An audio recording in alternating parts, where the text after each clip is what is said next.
हाँ तो बच्चों, कल अपन ने पढ़ा था पीपीटी की कन्वर्ट्स, है ना। तो आज अपन स्टार्ट कर रहे हैं बेसिक कंसेप्ट बता रहा हूँ मैं आपको सिमिलरिटी के। जो आगे की थ्योरम्स हैं उसको प्रूव करने में आपको बेसिक कंसेप्ट काम आएंगे, और जो 6.3, 6.4, 6.5 एक्सरसाइज सॉल्व करोगे तब भी ये बेसिक कंसेप्ट आप लोगों के काम आएंगे, ठीक है ना। क्या होते हैं ये बेसिक कंसेप्ट? जैसे कि आपने अभी तक कॉन्ग्रुएंसी पढ़ी होगी, पढ़ा होगा ना 9th क्लास में। कॉन्ग्रुएंसी ट्रायंगल्स चैप्टर था अपना, उसमें कॉन्ग्रुएंट करते थे अपन ट्रायंगल्स को। तो आप लोगों ने देखा कि जब भी दो ट्रायंगल्स को अपन कॉन्ग्रुएंट प्रूव करते हैं तो कॉन्ग्रुएंट का मतलब होता है कि सारी साइडें और सारे एंगल्स क्या हो जाते हैं, इक्वल हो जाते हैं, ठीक है। जबकि सिमिलरिटी में क्या होता है, सिमिलरिटी में जरूरी नहीं है कि सारी साइड्स भी इक्वल हो, सारे एंगल्स तो इक्वल होंगे ही होंगे, लेकिन साइड्स इक्वल होना जरूरी नहीं है। साइड्स इक्वल होना जरूरी क्यों नहीं है? क्योंकि सिमिलरिटी का मतलब होता है समरूपता। समरूपता का मतलब कि एक जैसे दिखने वाले दो फिगर, ठीक है, एक जैसे दिखना, ठीक है, कि अपन जो दो देख रहे हैं, दोनों चीजें अपन को एक जैसे ट्रायंगल्स दिख रहे हैं, ठीक है। तो उसमें साइड्स का अपन क्या देखते हैं, रेशो देखते हैं। साइड्स का रेशो इक्वल आना चाहिए, ठीक है बेटा।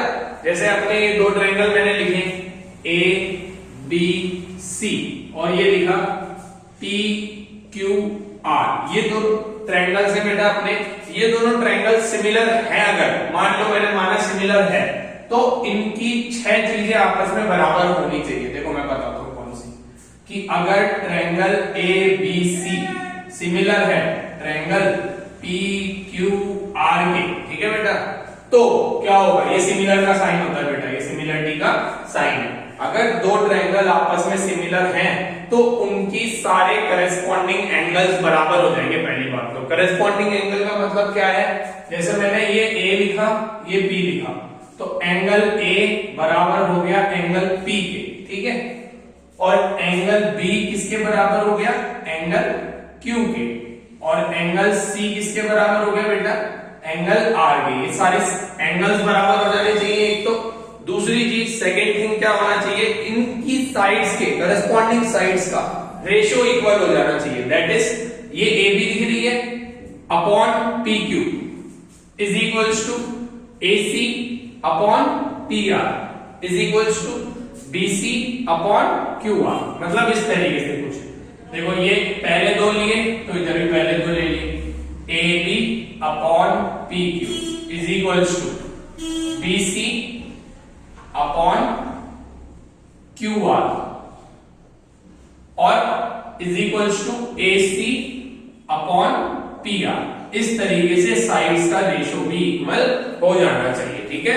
अगर कोई भी दो ट्रायंगल सिमिलर होते हैं तो उनके सारे एंगल्स इक्वल हो जाने चाहिए, और उनकी करेस्पॉन्डिंग साइड्स का जो रेशो है वो क्या होना चाहिए, इक्वल हो जाना चाहिए। बिल्कुल इस तरीके से, समझ गए बेटा।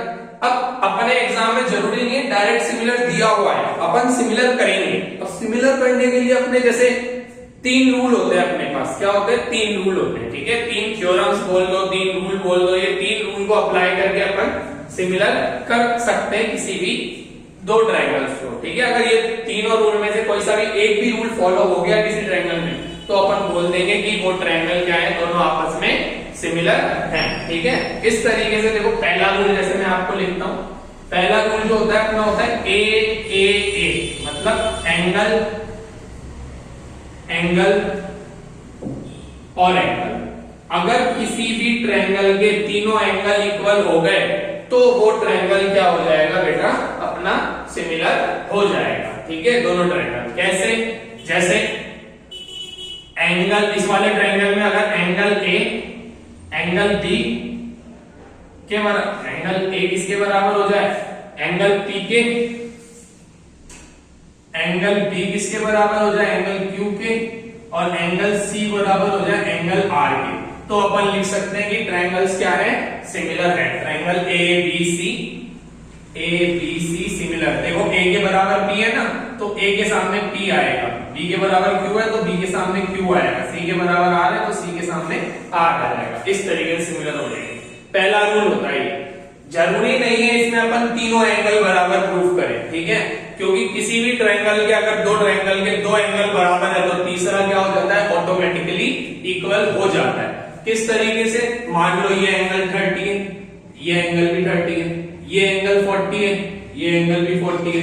तो अपन जानते हैं ट्रायंगल के एंगल का सम कितना होता है 180। तो आप अगर ये वाला एंगल निकालोगे, फाइंड करोगे, तो ऑटोमेटिकली कितना आ जाएगा 180 होना चाहिए ना, दैट इज 110 आ जाएगा, 110 आ जाएगा। मतलब अपन दो एंगल प्रूव करके भी बराबर बता के भी क्या बता सकते हैं ट्रायंगल सिमिलर है। मतलब इसमें अपन एक और इसमें जोड़ देते हैं और लगा के ए। और सबसे ज्यादा यूज आती है ये अपने ट्रायंगल्स चैप्टर में 10th क्लास में सबसे ज्यादा क्वेश्चन दे रखे हैं इस वाली थ्योरम पे, एंगल वाली थ्योरम पे। एंगल का मतलब क्या होता है कि अगर दो एंगल बराबर आ गए तो उसे भी दो बराबर कर दो आप लोग, दो बराबर करते ही क्या हो जाएगा ट्रायंगल सिमिलर हो जाएंगे। आ गया ना बेटा, इजी, बहुत इजी है तो, है ना। दूसरा रूल क्या होता है बताओ, पक्का? ठीक है, देखो देखते हैं, सेकंड रूल देखते हैं, है ना। सेकंड रूल होता है अपना S S S S S S. आपने कॉन्ग्रुएंसी में भी पढ़ा होगा। बस कॉन्ग्रुएंसी में अपन तीनों साइड्स को इक्वल करते थे, यहाँ पे तीनों साइड्स के रेशो को इक्वल करना पड़ता है। मतलब अगर किसी भी ट्रायंगल का रेशो, दैट इज इस वाले ट्रायंगल में अगर देखें A B upon P Q, B C upon Q R और A C upon P R equal आ गया, तो अपन लिख सकते हैं ट्रायंगल्स क्या है, दोनों आपस में सिमिलर है। Triangle A B C similar है ट्रायंगल पी क्यू आर। ठीक है बच्चा, सिमिलर लिख सकते हैं अपन। अंडरस्टैंड? थर्ड लास्ट रूल जो होता है हमारा बहुत ही इजी, ये वाला भी आप पढ़ के आए हो कॉन्ग्रुएंसी में। थर्ड रूल होता है हमारा एस ए एस। ठीक है, एस ए एस में क्या होता है बेटा, साइड एंगल साइड रूल बोलते हैं इसको। ये तो साइड साइड साइड था, साइड साइड साइड, इसमें है side angle side. Side angle side का मतलब क्या होता है बेटा, साइड एंगल साइड का मतलब होता है कि कोई से भी दो साइड का रेशो बराबर कर दो, और जो दो साइड को रेशो बराबर कर रहा है ना, उनके बीच वाला एंगल क्या हो जाना चाहिए, इक्वल। जैसे अगर मैं ये लेता हूं A B upon P Q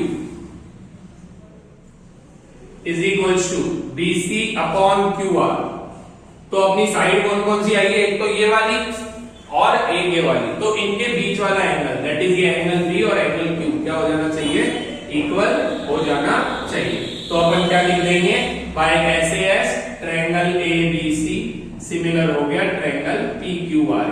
तो इस तरीके से कुछ अपन सिमिलर करते हैं, बेसिक कंसेप्ट है सिमिलर करने के लिए किसी भी दो ट्रायंगल्स को। अगर आपको सिमिलर करना है तो इन तीनों में से कोई सा भी आप रूल अप्लाई कर सकते हो। इन तीनों में से रूल तो अप्लाई कर ही सकते हो, साथ में आपको पता होना चाहिए अगर ट्रायंगल सिमिलर हो जाता है तो क्या क्या चीजें पता पड़ जाती है अपन को। अगर ट्रायंगल सिमिलर हो जाता है तो ये 6 चीजें अपन को पता पड़ जाती है ना। इजी है ना, बहुत ही इजी। ठीक है, बहुत आसान है, घर पे प्रैक्टिस करोगे, आगे क्वेश्चन करके देखना 6.3 के।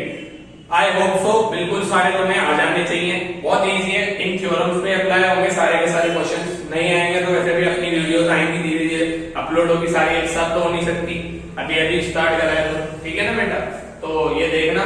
बाकी अभी अपन तुमको एक और चीज करा देते हैं आज ही, आज में हो सकता है आज अपनी दूसरी वीडियो भी आ जाए। पाइथागोरस का या तो प्रूव करेंगे अपन, या फिर एक एरिया वाली थ्योरम होती है, उनमें से दोनों में से कोई सी भी एक थ्योरम का प्रूफ आज अपलोड कर देंगे अपन। ठीक है, वो इसी बेसिस पे होती है, ये रूल्स अप्लाई होकर के उससे तुम्हें रूल्स भी समझ में आ जाएंगे कि किस तरीके से अप्लाई करे जाते हैं। ठीक है, तो आज के लिए अभी तो इतना ही, अभी ये करो पहले तो।